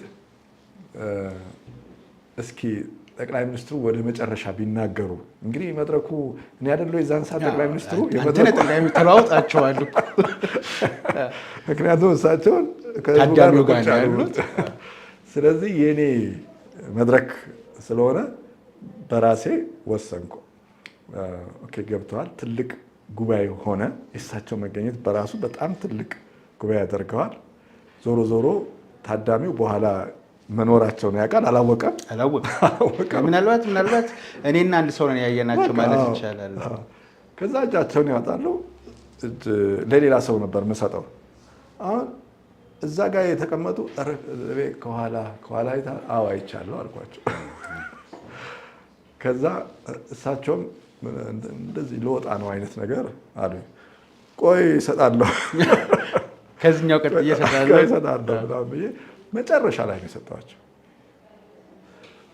እና ሲናገሩ ብዙ ሰው ሳቀ። እሳቸው መሆናቸውን ሲያውቅ እንደዛ ያደረግኳቸው። እሳቸው ለምንድን ነው እንደዛ ብዙ ሰው ሊጠይቅ ይችላል። ለምንድን ነው እንደዛ ያደረግኩት? ኦኬ እሳቸው ከተናገሩ በኋላ መናገር ለሌሎች ከባድ ይሆናል ብዬ አሰብኩኝ። ስለዚህ እሳቸው መጨረሻ ማድረግ ፈለግኩ። የአጀንዳውንም ሀሳብ መጠቅለል የሚችሉት እሳቸው ናቸው በሚል ለዛ ነው የከለከልኳቸው። ነፃነትን ወድጀዋለሁ። ከዛ ብዙ ሰው እንዴት እንደዛ አደረግክ ምናምን፣ ግን በጣም የሚገርም እንዴት ደስ እንዳላቸው በኋላ ሰማ። በቃ ምክንያቱም እንደ ሰው ነው የተሳተፉት። እንደ ሰው በኋላ አስተያየት ሰጡ። እኔም አመሰገንኳቸው በመጨረሻ። አንዳንድ ሰዎች ለምን መምጣታቸውን አልገለጽክም ልክ ሲገቡ? አንደኛ ፕሮግራሜ ላይ የለም ይመጣሉ የሚል። ስለዚህ እንደ ማንኛውም ሰው መጡ። እሳቸውንም ለምን አሸማቃቸዋለሁ? በኋላ አስተያየት ሰጡ። በጣም ደስ እንዳላቸው ገለጹ። ቦሌ ተርሚናል ይመርቁ ነበረ። ለዛ ነው እሳቸው ቶሎ አስተያየት ሰጥተው መሄድ ነበር የፈለጉት። እኔ አስቆየኋቸው ሳላውቅ እንጂ ያ መከልከሌ የእንትንነት አይደለም፣ ደብዳኝነት አይደለም። በወቅቱም ደግሞ እኮ ስልጣኑ በእጄ ነው።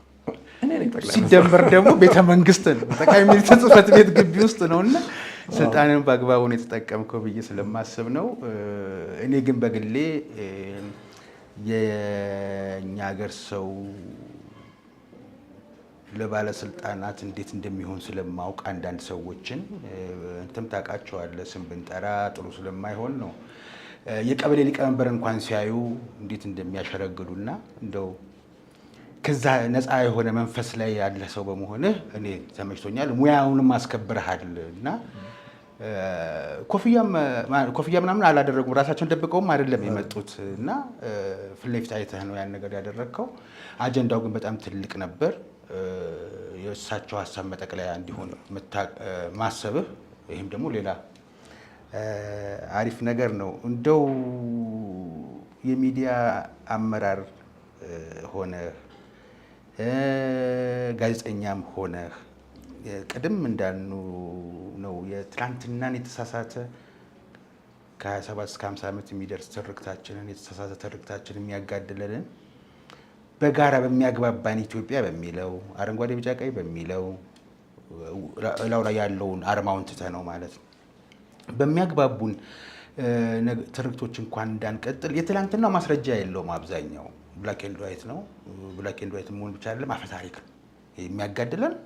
የሐሰት ትርክት ማስረጃም የለውም። አሁን ግን ስንጋደል ከለርድ በሆነ ዶክመንትድ በሆነ በሲዲ በፍላሽ በሚሞሪ ሊቀመጥ የሚችል ጎግል ክላውድ ላይ ሊቀመጥ የሚችል ማስረጃ እያስቀመጥን ነው። ነገ ትውልዱ እንዳይጋደል ይህንን እንዴት ይሰራል? አንዳንድ ግራ ስለሚገባኝ ነው እንደ ጋዜጠኛ መጠየቅ የሚያቅተኝ ነገር። ሳብ ተደርጎ እኮ ይሄ እኮ ነው ገሌ ገሌን ሲገል የነበረው የምንባልበት ማስረጃ የሚቀርብበት ነገር ነው አሁን የምንሰራው ግፍና እዚህ ላይ መሰራት የለበትም ወይ? ሚዲያውስ ሚናው ምንድን ነው? ምናልባትም የመጨረሻ መልዕክት መጠየቅ ካልሆነ ይሄ የመጨረሻ ጥያቄ ሆነ። ይህም በጣም ጥሩ ጥያቄ ነው። እንግዲህ ትርክት ያድናንም ይገላልም እና ግን ትርክት ልንፈጥረን እንችላለን ማለት በአወንታዊ መልኩ በፖዚቲቭ የህዝብን አንድነት የሚፈጥር እንደ አሜሪካኖች እኮ ሌሎችም ሀገሮች እኮ ትንሽ ታሪክ ያገኙና ጎላ አርገው የሚያወሩት በፊልም በምን አርገው አጋን ነው የሚሰሩት የህዝባቸውን አንድነት ጥንካሬ በአሸናፊነት ምን ለማምጣት ነው የህዝብን አንድነት። እንደዚህ አይነት ትርክቶች ያስፈልጉናል። ፊልሞቻቸው ምስክር ናቸው። አዎ ናሬሽን እኮ ነው፣ ትርክት ነው እኮ።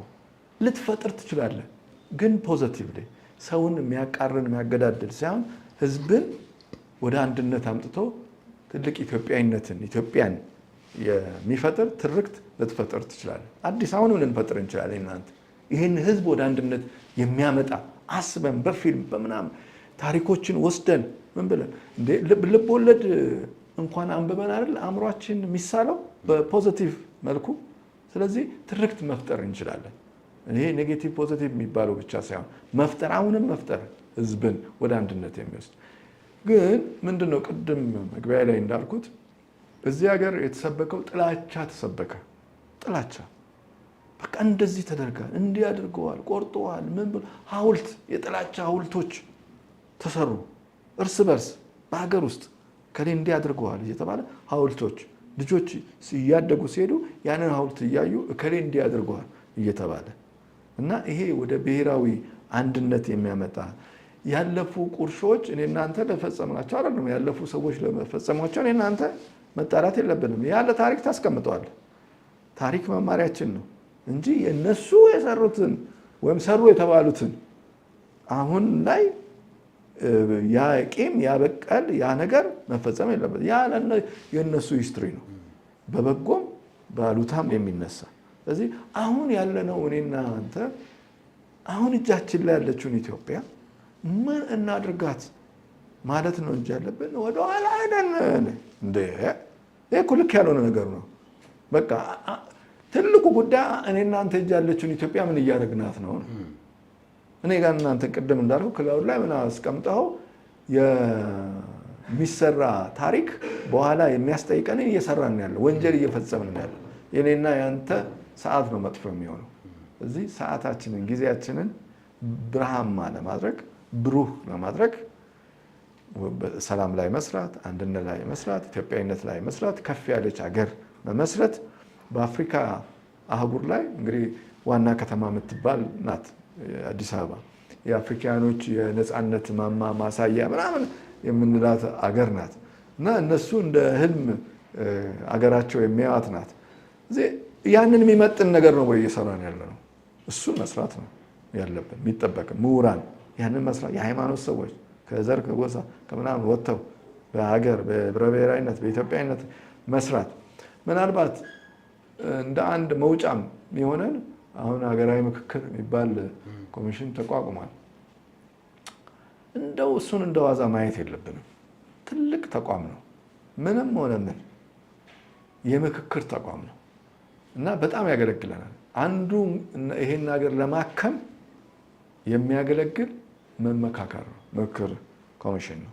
እሱን በጣም እሱ ላይ መስራት በጣም ያስፈልጋል። ማጎልበት ማጠናከር፣ ሚዲያዎች አሁን እሱ ላይ በጣም መስራት አለባቸው። ምክክሩ የተሻለ እንዲሆን በቃ ቅርጽ እንዲኖረው ሰዎች እስኪ እኔ አንተ በዘራችን በምን የተቧደን ነው ምን ጠቀመን ባለፉት 50 ዓመታት ከ1966 እስከ አሁን ድረስ ስንመጣ ምንድን ነው ያገኘነው? ስንት ህዝብ አጣን? ስንት ወንድሞቻችን እህቶቻችን አጣን? አይበቃም ወይ መጋደሉ? አይበቃም ወይ? ስንት እናቶች ማልቀስ አለባቸው? ስንት ስንሞት ነው ኢትዮጵያ የምትድነው? ምንድን ነው ማድረግ ያለብን እችን ሀገር ሰላም ለማድረግ? ስለዚህ እንደዚህ አይነት ውይይቶች በጣም ያስፈልጋሉ። ምክክሮች ያስፈልጋሉ። ለኢትዮጵያ ሌላ አሜሪካ መምጣት የለበትም፣ ቻይና ሌላ መምጣት። ኢትዮጵያውያን መድኃኒቶች ናቸው እና እሱ ላይ መስራት ይገባናል። እዚሁ ጋር ግን ለመጥፊያችን አንዳንድ ጊዜ ይሄው ዘረኝነትና ብሔርተኝነት ያመጣብን ችግር መኪኖቻችን በክልላችን ስም ናቸው። ጥረህ ግረህ ያፈራኸውን ሀብት የምታስቀምጠው በብሔርህ ባቋቋምከው ባንክ ነው። እንዲህ አይነት ነገሮች አሉ። ሚዲያው ራሱ በብሔር ስም በክልል ደረጃ ነው ያለው። እነዚህ ላይ ምንድን ነው መሰራት ያለበት? እንግዲህ ይህንን እነዚህ ሁሉ ሊቆጣጠር የሚችል በመላ ሀገር ደረጃ በፌዴራል ደረጃ የብሮድካስት ባለስልጣን አለ። ሞኒተር እየተደረገም አንተ መጥፎ ነገር ነው ያደረግከው ከዚህ ታቀብ የሚልም አለ። እንግዲህ ትልቅ ጣቢያ ነው በኤፍኤም ላይም ቢሆን ትልቅ ጣቢያ ነው እየመራህ ያለኸውና ሚዲያው ምንድን ነው ኃላፊነቱ ከዚህ አንጻር? ሁሉም በእንደዚህ ወደ ብሔሩ እኔነት እንጂ ወደ እኛነት የለም። ሁልጊዜ ሁሉም ጣቢያውን በተከፈተ ቁጥር ተበደልኩኝ ነው በድያለሁ ብሎ ኃላፊነትን የሚወስድ የለም። ሚዲያው ኃላፊነት የለበትም ወይ? በፌዴራል ደረጃ ብሮድካስት ይቆጣጠራል። አንተም ተው እንዲህ አድርገሃል ተመለስ ከዚህ ተግባርህ ምናምን የሚልበት አጋጣሚም አለ። ግን ኃላፊነት የተሰማው ጋዜጠኛን ከማፍራት አንጻር በተለይ ከብሔርተኝነቱ አንጻር የሚዲያው ኃላፊነት ምን መሆን አለበት? በሚዲያው ላይም ጥሩ ነው። እንግዲህ መገናኛ ብዙሃን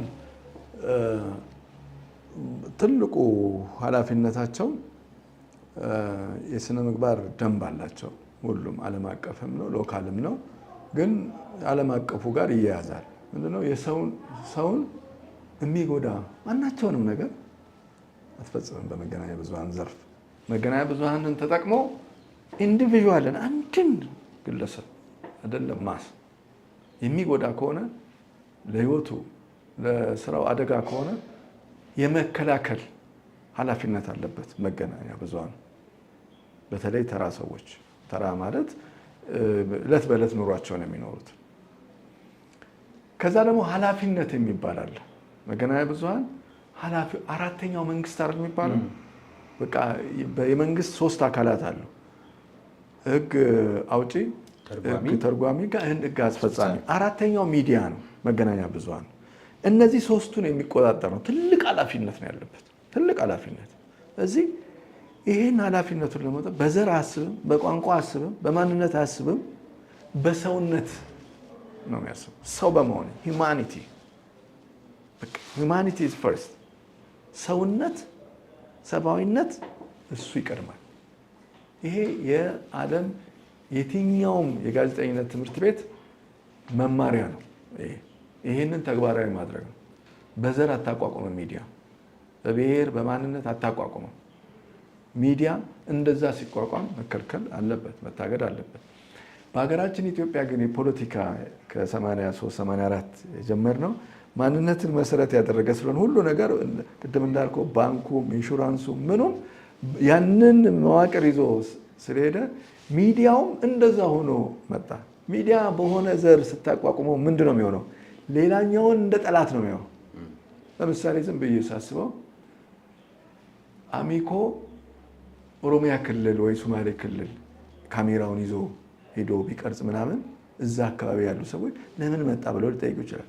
ወይም ደግሞ ኦቢኤን አማራ ክልል ሄዶ የሆነ ከተማ ምናምን ሲቀርጽ እንዲህ ለምን መጣ? አየህ፣ በብሔር ስታደርገው ጥያቄ ያመጣል። የተዘራው ዘር ትክክል ስላልነበረ። ግን ሚዲያ የትኛውን ቦታ የመሄድ ራይት አለው፣ መብት አለው። የትኛውን ቦታ የተከለከሉ 2-3 ነገሮች ናቸው ለሚዲያ። ወታደራዊ ተቋማት ሚስጥር፣ እሱ መጠበቅ አለብን። የደህንነት ሚስጥር መጠበቅ አለብን። አገር ሚስጥር ነው ብላ ያስቀመጠችው ነገር እሱን እና አንተ ደግሞ በስነ ምግባር ደንብ የሚከለከሉ የሚባሉ አሉ፣ ጸያፍ ነገሮች ውስጥ የሚነግርህ ያደግክበት አስተዳደግ እንጂ ላይሰንስህ የትኛውን ቦታ ሄደህ እንድትሰራ ነው። እዚህ በብሔር ስትታጠር እንትን ሊሆንብህ ነው። ባውንደሪ አገር ውስጥ እዛው አገር ውስጥ ከዚህ ውጭ አትወጣም እንደማለት ነው። ያ ትክክል አይደለም። የእውነት ወይስ ውሸት ነው የምትመልስልኝ? በኢትዮጵያ ተስፋ ይቆረጣል? አይቆረጥም ፈጽሞ። ምን መልስ አለ? ተጨማሪ ነገር ኢትዮጵያ በጣም በአስደማሚ ሁኔታ የብዙ ሀገሮች የሰላም መጠለያ የምትሆን አገር ናት። በጣም ተስፋ ያላት ናት። የታሪክ ማንነት፣ የባህል፣ የሃይማኖት ማንነት ያላት ሀገር ናት። ልጆቿ ውስጥ ገብቶ የሚያምሳቸው የብሔርተኝነት ዘረኝነት ሌላ እኮ ምንም ነገር እኮ የለም። ሌላ እሱን ካወጣ ነው እሱ ሰንኮ አልቋል። የጨረሰ ይመስለኛል። ይሄ በዘር ምናምን መጋጨት ታይሙን ጨርሷል። ከዚህ በኋላ ምን ሊያደርግ ይችላል? በቃ ጨርሷል። ኢትዮጵያን ከዚህ በላይ ሊያደክማት አይችልም። ራሱ ደከማው። እሱ ይሄ በዘር ማሰቡ ይቀርና ህብረ ብሔራዊነት፣ ኢትዮጵያዊነት እሱ ከፍ የሚልበት ሰዓት ነው። የተከበራችሁ ተመልካቾቻችን ቀደም ሲል በመግቢያ እንደነገርኳችሁ ጨዋታው አይጠገብም፣ ግን የሰዓት ጉዳይ ነው። የዛሬው ከኢዮብ ጋር ጨዋታ እንግዳዬ ጋዜጠኛ ጥበቡ በለጠ ነበር። የነበረን ቆይታ በዚሁ አብቅቷል። ልንሰነባበት ነው። መግቢያው ላይ ማብራሪያ ይፈለግበት ነበር፣ ግን መውጫው ላይ እንዲሆን ፈልጌ ነው። ጋዜጠኛ ካሜራማን አቁም ካላለው ወይም ደግሞ ኤሌክትሪክ ካልጠፋ ማቆም አይሆንለትም እና እንኳን እንደዚህ ልብ ለልብ የምንዋደድ ወዳጃሞች ሆነ አንቱና አንተ እያልኩ ነበርና ለተመልካቾች በዚህኛው ካሜራ እኔ ያልኩት አንቱ ብዬ ጀመርኩ፣ ለጋሼን ለማስተማሪያ መጠቀሚያ አልሆነልህ አለኝ። በአንተ ቀጠልኩ። ስለዚህ በሱ ላይ ያለህን ስሜት ገለጽልኝና እናዝጋ። በጣም አመሰግናለሁ ኢዮባ። ከኢዮብ ጋር ጨዋታ እኔም አልጠገብኩትም፣ ያወራንም አልመሰለኝም። ጊዜው ግን ሄዷል። ነፍሱን ይማረውና ጳውሎስ ኞኞ ድምፅ በምትባል ጋዜጣ አንድ ጥያቄ ጠይቆ ነበር። ሁለት ጥያቄዎች ትዝ ከሚያስቁኝ ማለት ነው። አንደኛው ጋሽ ጳውሎስ ወደፊት እኔ ሳድግ ፓይለት መሆን እፈልጋለሁ፣ የዛን ሰዓት ደግሞ እርሶ ያረጃሉ፣ እኔ ፓይለት ሲሆን እርሶ ምን ማድረግ ነው ይፈልጉት ብሎ ይጠይቀዋለች። ማሙሽዬ አንተ እደግ እና ፓይለት ሆንልኝ እንጂ እኔ የምፈልገው አንተ በምታበረው አውሮፕላን መብረር ብሎ መልሶታል። ሌላው እርሶ ልበሎት ወይስ አንተ ብሎ አንዱ ጽፎለታል። አይ ችግር የለውም አንቺ ብቻ አትበለኝ፣ እኔ ጾታዬ ወንድ ነው ብሎታል። እና እኔ እዚህ ቢሮ በጣም ልጆች የሚሆኑ ልጆች አሉ። ጥቤ ነው የሚለኝ፣ አንቱ ሚለኝ የለም። ማለት በቃ ከመቀራረብ የተነሳ ነው። አለቃ አይደለሁም ቢሮ ውስጥ፣ በወንበር አለቃ ነኝ። በስራ አብሬያቸው ነው ሰራው። ደከሙትን ሁሉ አብሬያቸው ነው ያለሁት። የጠነከሩትን የበለጠ ለማጠንከር ነው አብሬያቸው ነው የምሰራው። ሙያዬ አብሮኝ እስካሁን ድረስ ስላለ የአለቃና የምንዝር ስራ እዚህ ቤት የለም። ከኔ በታችም ያሉት አለቆች አይደሉም። ይሄ ሆሪዞንታል የሆነው ግንኙነት ነው ያለው እና አንተ እየተባባልን ነው የኖርነው።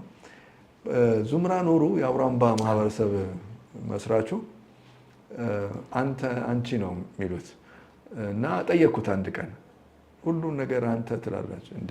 እግዚአብሔርን አንተ እያለ እኔ ምድራዊውን አንቱ ምለው ለምንድን ነው አለች።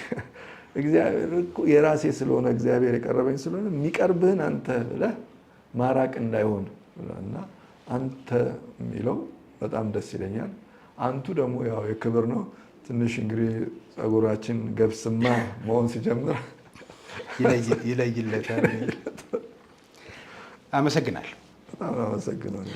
የተወደዳችሁ ተመልካቾቻችን ከኢዮብ ጋር ጨዋታ አብቅቷል። ዛሬም እንደተለመደው ከእንግዳዬ ጋር ስናነሳ በየጨዋታችን መሀል መኖሪያችን፣ መገኛችን ምትክ የሌላት እናታችን ናትና ኢትዮጵያን እያነሳን መጪውን ጊዜ ተስፋዋ እንዴት ይሆን እያልን ከእኛስ ምን ይጠበቃል፣ ከዛስ ምን ይጠበቃል የሚለውንም እየጠቃቀስን እገሌ ነው አጥፊ እያልን ጣት ከምንቀስር እኛስ ምን ድርሻችንን አበረከትን የሚለውንም እያነሳን እዚህ ጋር ደርሰናል።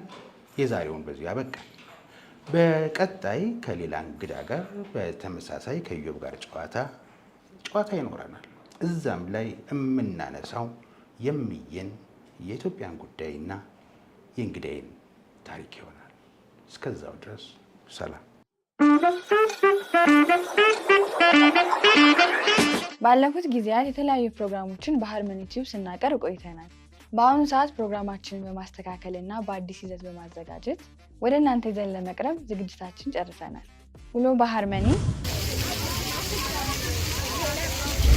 ተረኛ ነኝ።